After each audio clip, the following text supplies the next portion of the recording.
Well, hello there. This is show number 44 or so, I think, of Experience This, and we are really excited about this show, jumping into back into the multi-day topic. I'm Bruce Rosar, co-founder of Arrival, with my co-host Lori Timney, and our other co-host Christian Watts from Magpie is somewhere at a conference somewhere else in the world. Lori, go ahead and introduce yourself and our esteemed guest, if you would. Yes, hi everyone. Lori Timney with Go City, and I'd love to introduce, I really have the pleasure of introducing Erika De Santi from WeRoad. Erika is the co-founder and chief of people experiences, and I, for one, cannot wait to hear more about what that role involves. So, Bruce, I know you're going to dig into this. Erica, Yes. we will Hi, hello ask you that. everyone. Go ahead and introduce yourself. We rode, whatever you'd like to do to, because I think you're talking to a lot of people that listen to Experience This and really are not as familiar with We Road as they should be. Yes, definitely they should. So first of all, thanks Emilio, Laurie, and Bruce for having me.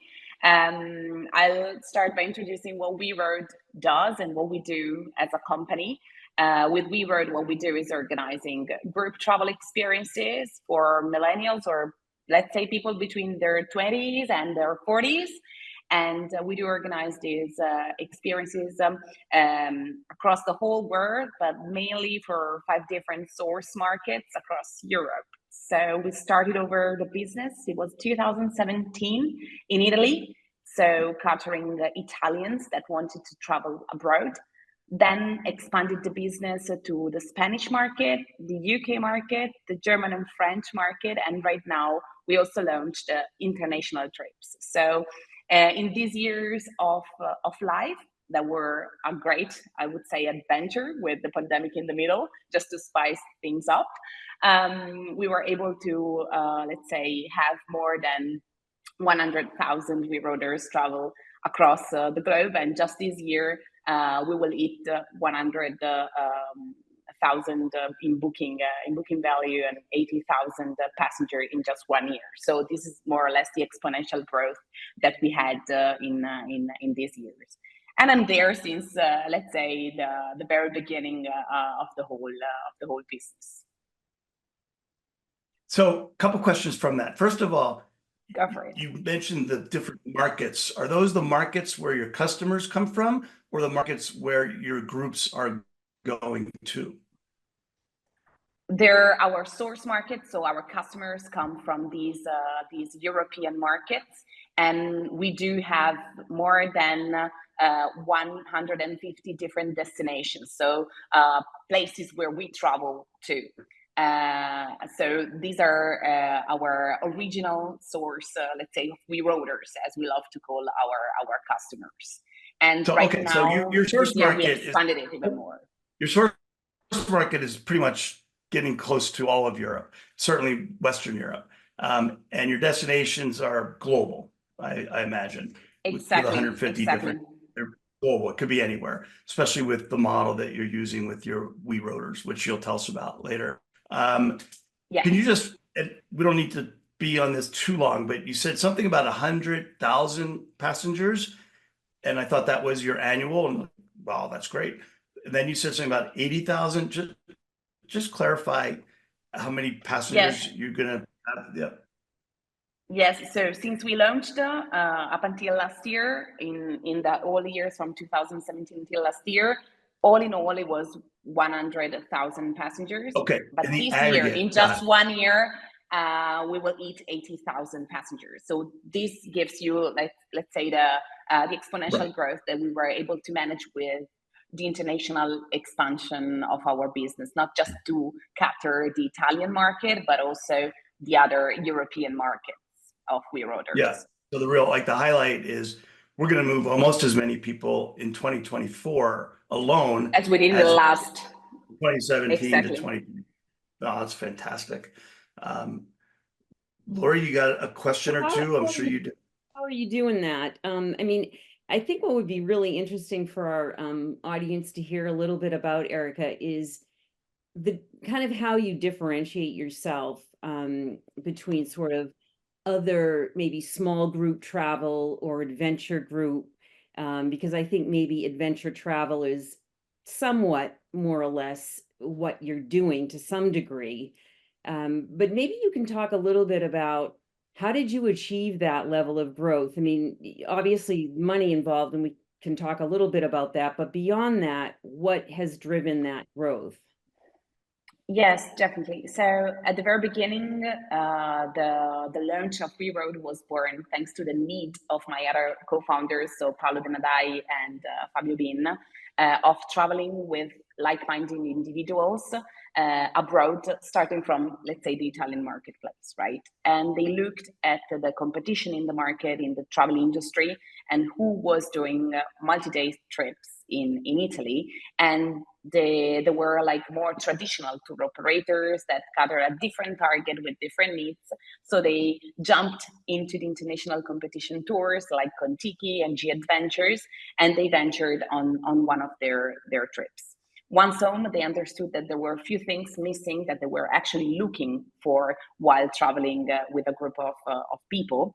And mainly the major difference was the group dynamic itself. So the need of relationship while traveling, right? So traveling in group wasn't a mean to get to the end of maybe spending less money because you have better deals in groups, or just get out of your comfort zone if you don't know the local language because you have somebody else taking care of all the operations.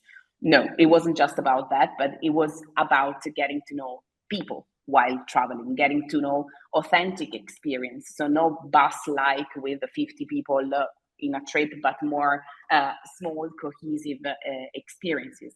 And it was also about flexibility, right? So something that maybe the international competition wasn't offering, a more flexible, co-created experience rather than a pre-scheduled and very tight, let's say, and predefined scheduled as multi-day experiences internationally were providing at the time, right? So they basically came back, put all these pieces together. So the need for relationship, authenticity, and flexibility in multi-day trips that wasn't there. And they created WeRoad.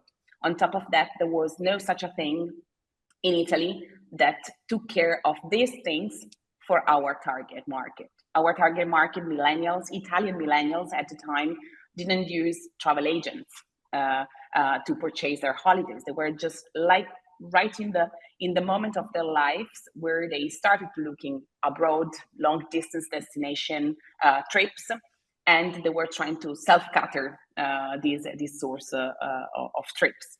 And so we were able to match these two needs together. So the missing of a tour operator at the end of the day that was scattering our target, and the need for relationship together. Actually, at the time, if I remember correctly, also the international competition like G Adventures tried to enter the Italian market with their product. But what we thought was that it wasn't ready to face the Southern European expansion because there was no group travel for millennials. So first, we needed to create some sort of concept that was okay to travel in groups like this. This was the model and explain it, right? So we were there exactly in the right moment to create this whole phenomenon that actually created then the wave, the big wave and the big expansion that we had. So we had a perfect market fit in terms of timing, in terms of product, where the Italian millennials were at the time. Wow, so you're saying that G Adventures was attempting to come into this market, but they weren't successful at it? Yeah, basically they were trying to localize in the local language, let's say their trips, right? But the thing is that Italians maybe find it difficult to travel in another language with people that speak maybe English, right? So they look for people that speak their language and then have somebody else helping them out internationally to get in contact with the local cultures once there.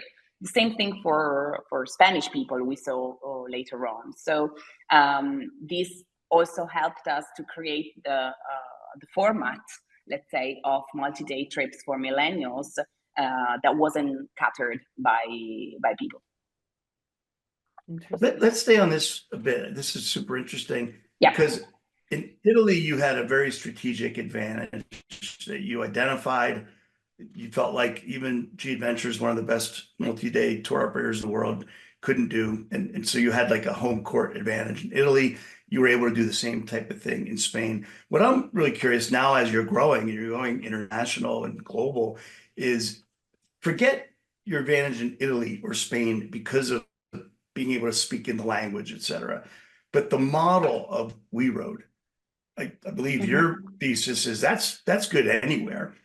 So it isn't just about where the travelers are and what Italian traveler millennials want or Spanish millennials want. It's what travelers want. And I would argue not just millennials or Gen Z, but I won't tell you what generation I am. I love a WeRoad trip too, right? So talk about, especially when you say, the flexibility part, like when you're on a 7 or a 10-day trip, and I assume small group, 10 people or so is kind of an average size with a van. Yes, exactly. Where's the flexibility come in? Like no matter where you are in the world, right? Can you talk about that? Yes, and here it comes, I would say, the ultimate USP, so unique selling proposition of WeRoad, which is the community. Because at the end of the day, if you put the group dynamics and the relationship need between the people traveling together at the center of your experience, at the center of your travel design, and also of the experience, let's say, after the trip, what we actually managed to create is the guarantor of this, which is the community.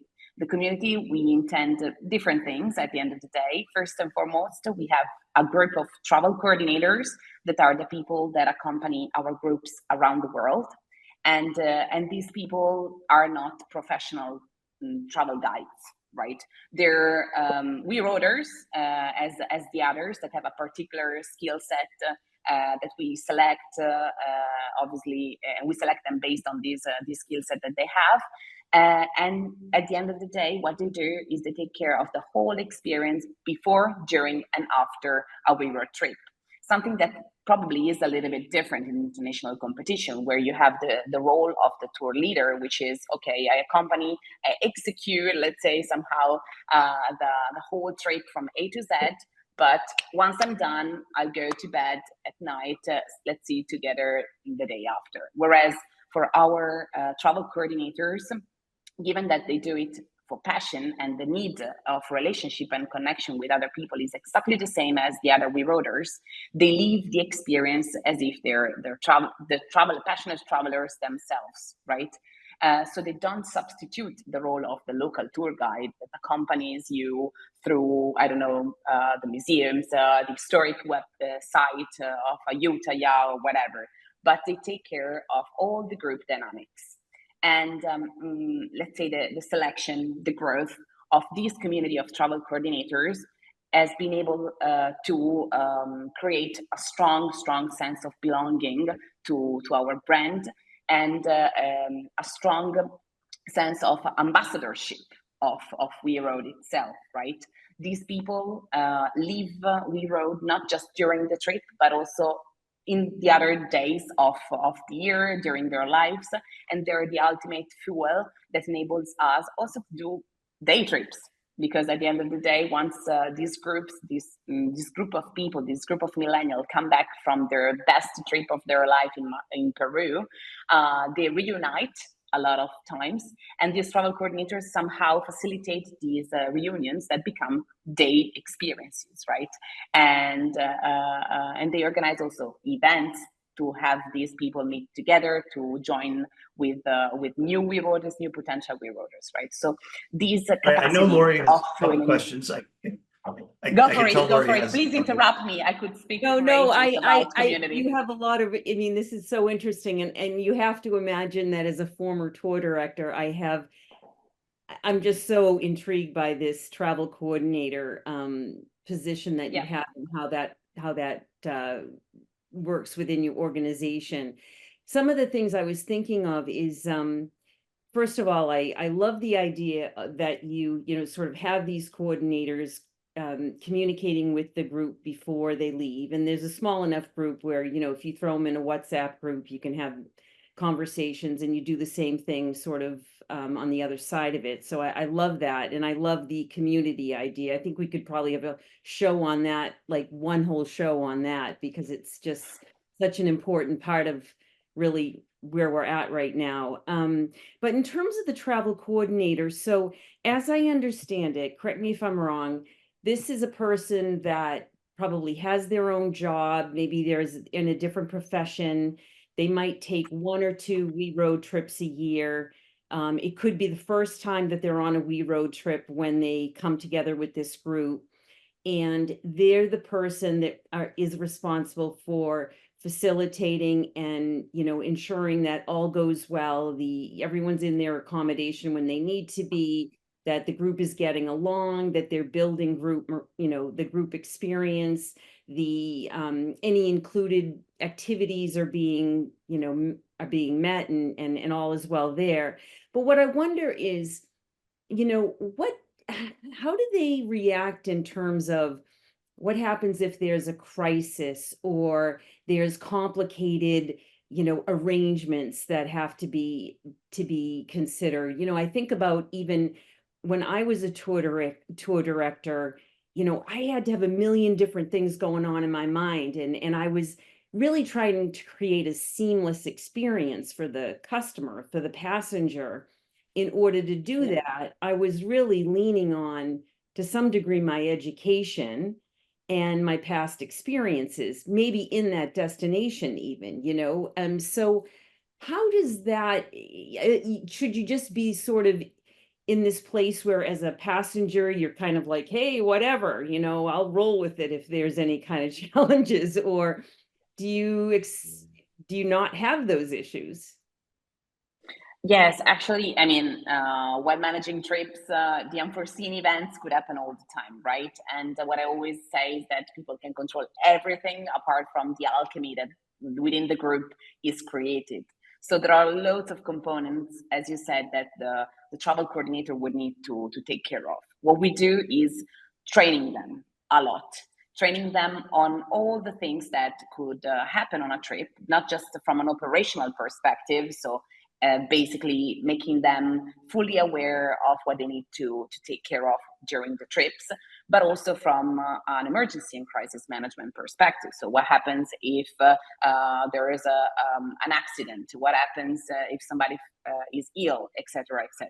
And we've developed across the years different forms of training, live training, online training, guru projects, which is basically having buddies within the travel coordinator community themselves that can back up and support also emotionally travel coordinators across the globe, right? Because we have more than 2,900 people within our travel coordinator community, right? So, but we literally are super fond and super focused on this, on training and feedback, right? So even if the numbers seems huge, because I was talking, I think last year with somebody in Intrepid that more or less they have 900 tour guides, right?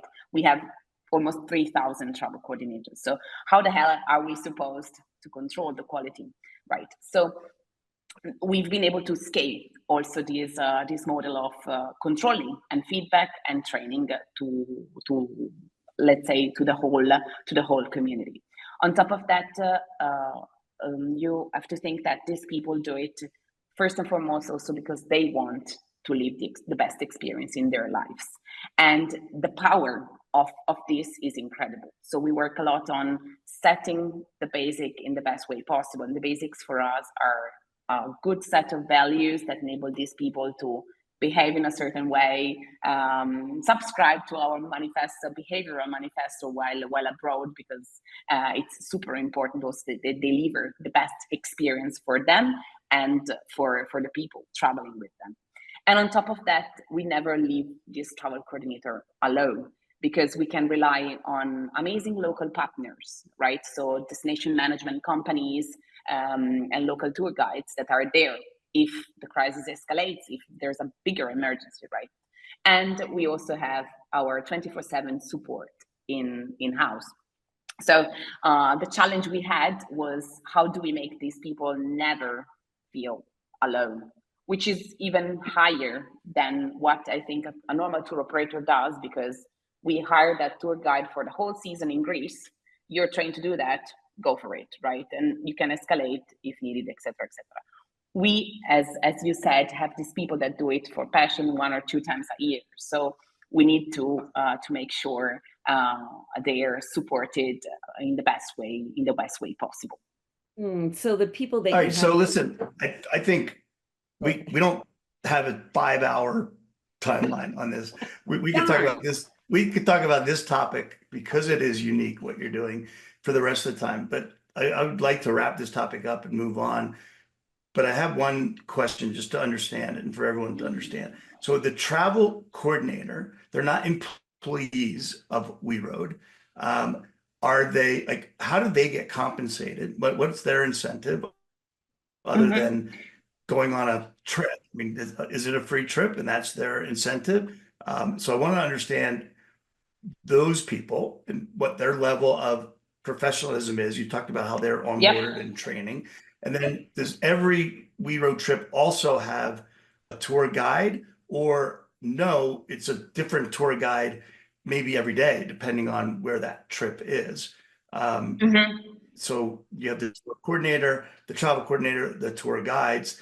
And for our audience of one-day operators, is there, do you incorporate one-day tours and experiences into WeRoad itineraries? Or is that maybe where the flexibility part gets in, where I asked, well, what's flexibility? Is it the group gets to Paris and the group overall says, hey, let's go do, X, Y, Z, a cooking class that we know about. And that's where a one-day operator comes in. So, and I don't want to spend the rest of the time on this. So I'll be quick.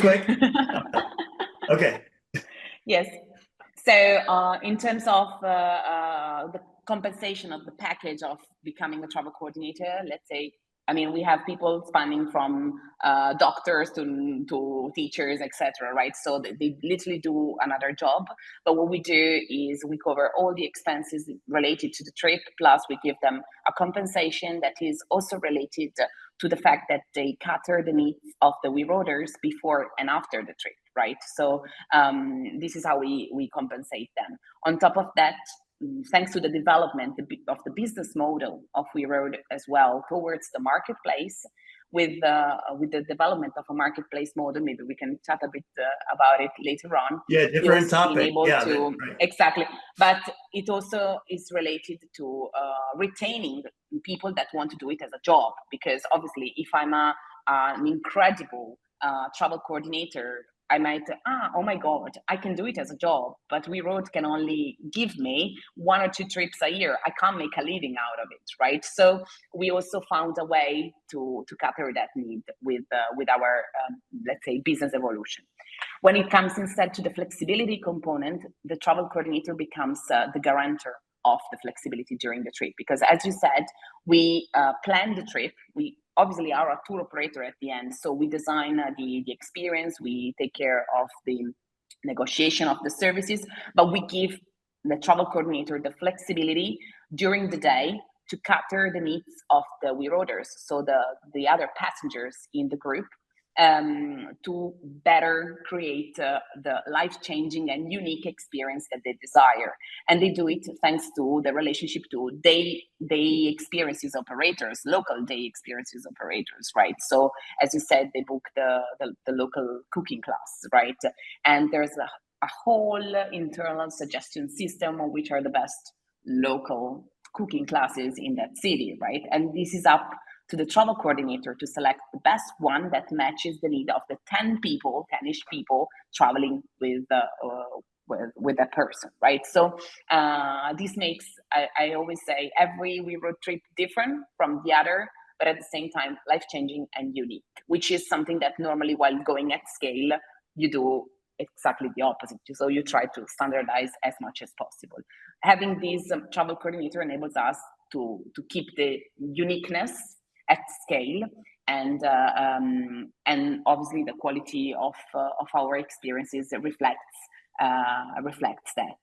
This idea of choosing a choosing sort of the activities that the group wants to do and making that choice part of what the group decides is very interesting to me, because it takes me to the place where, again, I used to work with groups. And I think the last thing you would ever want to do is give the group the ability to design their Choose. itinerary, because there would just be a mad, crazy mess going on. Plus, how Now, do you get them all to want the same thing? well, Yeah. and the other thing that intrigued me is this Exactly. idea that you have of a money pot, which is essentially, basically, from what I understand, the customers put a certain amount of money in, and that's what they use to decide or determine what they're going to do for activities. Do you also have included activities? I imagine it's got to be a mix of the both. Exactly. It's a mix of the both. And normally what we do is try to include those experiences that we think are incredibly the best, or we just were able to secure for WeRoad, right? So the, let's say, must do of the trip, or what happens normally, and this is also what we refer to as our internal research and development during the trips, is that the most, let's say, booked daily experiences in our trips then become consolidated experiences that we package in our package trips, right? Because at the end of the day, maybe we're also able to make better deals for the whole WeRoad groups, right? So, but this is incredible because it gives us such a speed in growth of experiences, and also sourcing, which is one of the toughest thing to invest on, right? Sourcing and finding the best local partner that I think nobody else in the industry has. So we are able to develop, I don't know, 30 new destinations a year with our tour operator. And with, let's say, the marketplace mobile, we were able to develop in less than 1 year around 400 different trips, right? So this is also how we can evolve the model. Let's talk about the sourcing part, Erica. And actually, that's interesting since Yeah. that's Lori's job right now for Go City, right? Overall, is Well, not necessarily. It does. It's related, right? You're SVP of supply for. But go for it. Go for it. But here's the question: like, again, the people that watch this show, a lot of them are experienced creators, from big attractions to smaller companies. They could see WeRoad as a distribution partner that they're not, they don't know, right? How do you source this supply when you're running? You decide, or your travel coordinator, and who's doing the sourcing? Is it the travel coordinator, or is it sometimes WeRoad saying all of our itineraries in Rome and Paris and Madrid, here's who we think are the best at these types of tours, et cetera? Because I think there is a real interesting sourcing opportunity for you to know our community, and for our community of experience creators to know you as a distribution partner. Definitely. So basically, the coolest bit about WeRoad is that we keep all doors open, in the sense that we have an internal engine, which is the tour operator. And so we do direct sourcing, right? So it's our tour operating team, which is divided into world regions that selects and scouts our local partners. And they do it like in fairs, with site inspections, trying to gather the best authentic local experience providers, right? And what we tend to do, and we've always tried to do since the very early days, is trying to find local authentic providers that can grow with us, so that we have also a bigger impact on local economies, and we make sure we also somehow support local entrepreneurship in our own way, given that we can literally bring a lot of added value locally. And this is one first thing. Second, travel coordinators. So travel coordinators are our, I would say, local jewelry watchers, somehow jewel experience watchers. So they they do the job for us in the sense that they are the people that look for the best local experiences. And right now, they're also sourcing and contracting them directly with the evolution of our model. So people that listen to us can not just refer to WeRoad, but also to WeRoad travel coordinators directly, because they become the powerful engine of the growth of our experiences. And last but not least, we always have an application open, right, to become our local providers. And what we're working on is opening up to all these local providers our own technological stack to directly propose the experiences to our customers, so our WeRoaders. I was And this is definitely also going to get one to the of the tech. evolution. Exactly, Yeah. and that's the Definitely going to ask about tech and very how much you intertwined. connect to them. Yeah. Exactly. But so that's the very first much question, intertwined with the evolution. let's talk about the marketplace, because that's what you've mentioned a few times. And I think it's probably really exciting in your growth and unique as well, right? So tell us about the marketplace. Cool.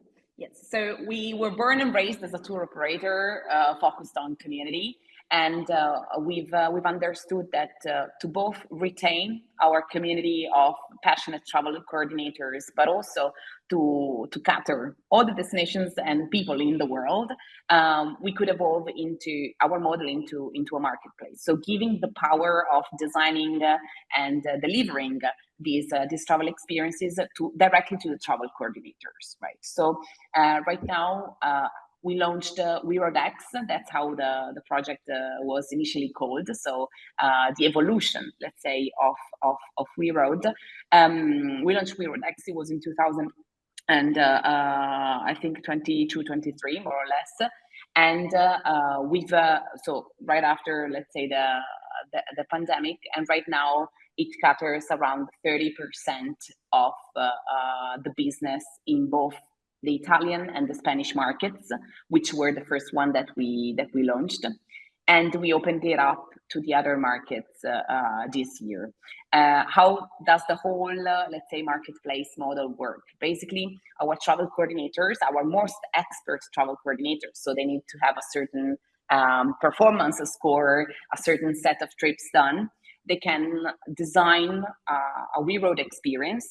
They can negotiate and contract the best services for that experience and sell it directly to the final WeRoader, right? So WeRoad itself becomes a big experience shop at the end of multi-day shop that our WeRoaders can fish from, right? And this has enabled us to do many things, not only retain the most expert travel coordinators that wanted to make a living out of it. So imagine like an expert travel coordinator that design and delivers a lot of tours.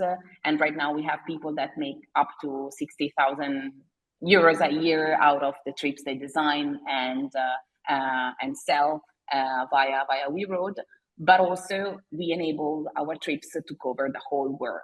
So it's also somehow a recipe that we have to fight mass tourism, because while growing up, you try to standardize, and it's more and more difficult to do R&D, because obviously our tour operator has to prioritize catering, I don't know, 20,000 people in the Mediterranean versus developing a niche trip to the Himalaya, right? In this way, we have these travel coordinators that develop these super cool thematic trips that maybe just have few trips planned, but at the same time they enable us to expand into the whole thematic trips and niche trips world that But no are they other putting, tour like, are operator they can doing cover. hotel contracts and taking risk on hotel bookings? And are they buying vans so they can do the van trips? There's a On lot of our those type behalf. On on your our behalf. behalf. So, but yes, so the license is ours, and that's the coolest bit, because it's a curated marketplace model, right? So they do, let's say, this job of scouting and sourcing. That was what Lori was saying. It's like super tough sometimes to find right, local suppliers and providers, and they do it on our behalf, so that we can support them also financially, and we can support their growth also in terms of skill set. We're somehow helping them to become small entrepreneurs, right? And here as well with community in mind. So we treat this stakeholder, which at the end of the day is the inventory of a marketplace, right? As community. And what we are getting in return is incredible and curated experiences, even with our numbers, right? Which is like the toughest balance to keep while growing up, right?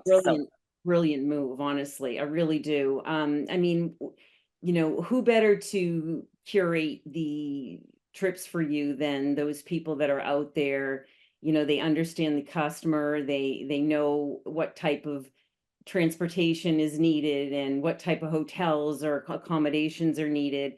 I just think it's an incredible move on your part, and the fact that you're engaging with them so they have more skin in the game. They want to, continue to work with you. What is the revenue model in terms of how they get reimbursed? Yes, so we have a commission that we retain out of the trips that they sell, which we basically use to cover all the distribution, because at the end we become their distribution, the major distribution channel, and also all the support net that we were talking before, right? Also in terms of technology, what we've done is developing a platform that is designed to enable them to distribute these trips. So imagine them publishing the trips in the Italian market, but in a while they're going to publish it in the German market, in the Spanish market. So localizing the description of the trips, what is included, what's not included, managing the tours that they're going to deliver for that peculiar trip, etc. Right? So we've developed the whole technological stack to scale the marketplace model. And getting back to the question before on the local providers and how they can interact with us, our vision is obviously that of opening up not just to travel coordinators, but potentially to local suppliers in a while, the possibility to develop these trips and distribute them with the WeRoad experiences, right? So that's the directions. They're creators, but they're exactly. likely also influencers. So are they, does this tie into kind of, to some degree, your distribution strategy, your social media strategy? Are they engaged in that way? Yes, exactly. Because at the end of the day, they still are our ambassadors, right? So, and they're very consistent throughout the whole experience. So we imagine, like, I'm a travel coordinator that has traveled with WeRoad since 2017. I've done more than 30 trips. Maybe I've seen around 300 people in my trips. Those become my portfolio somehow of customers, right? And I've seen the whole world with WeRoad because I've been to Thailand, to Jordan, etc., but I don't want to lose the contact with the community. So I start doing these niche trips, and I already have a set of people that have traveled with me that have been amazed by the way I lead groups, that can fill in my trips very easily, right? So these also travel producers, as we call them, already have somehow a set of people that are willing and eager to travel with them. And they also have the possibility to travel where they want and when they want, because they're the one deciding what kind of experiences to design, right? So this is I think an evil mix that enables us to keep everything together at scale. Amazing. We don't have enough time for me to answer, for me to ask the questions I have. Too much to talk about. This is I super can cool. speak even faster, but I don't But- think people will understand. No, I think if you talk a lot faster, it might be harder to understand. So if I'm a trip coordinator here in Boulder, Colorado, and that's my expertise, you're saying I really could go anywhere in the world. As long as I've proven to WeRoad, I'm a good trip coordinator. I do a good job of building community. I can go anywhere in the world and be a trip coordinator, even though I don't have local expertise. That's one thing I just heard, which makes me almost like a digital nomad. And my job is being a trip coordinator for WeRoad, right?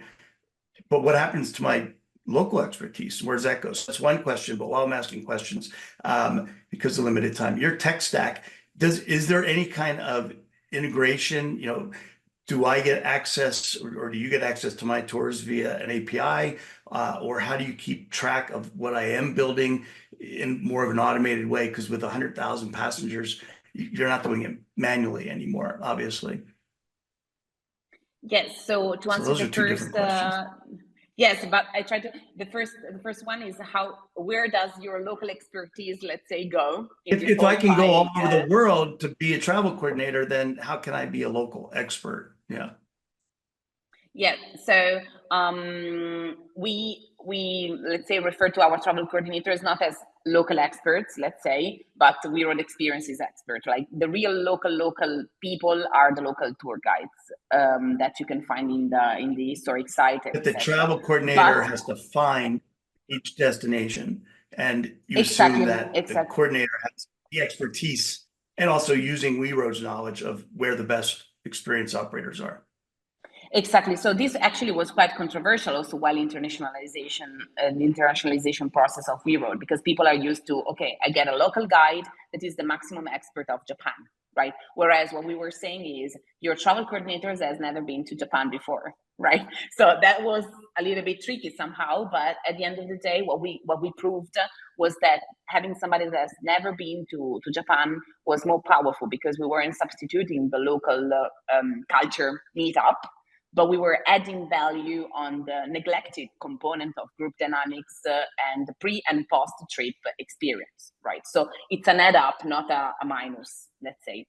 Yeah. But what we've understood, and right now that we have a network of around almost 3,000 people across Europe, is that we also have travel coordinators that would love to host people in their country, right? So host also local experiences. And that's also why we also started developing weekends, which is, yes, still multi-day, but different from what we initially started developing, which is like longer trips. Our average length was around 8 to 10 days, right? So we said, okay, cool. But at the end of the day, we're a community business. These travel coordinators travel 1-2 times a year, and the rest of the year they self and spontaneously organize daily events, right?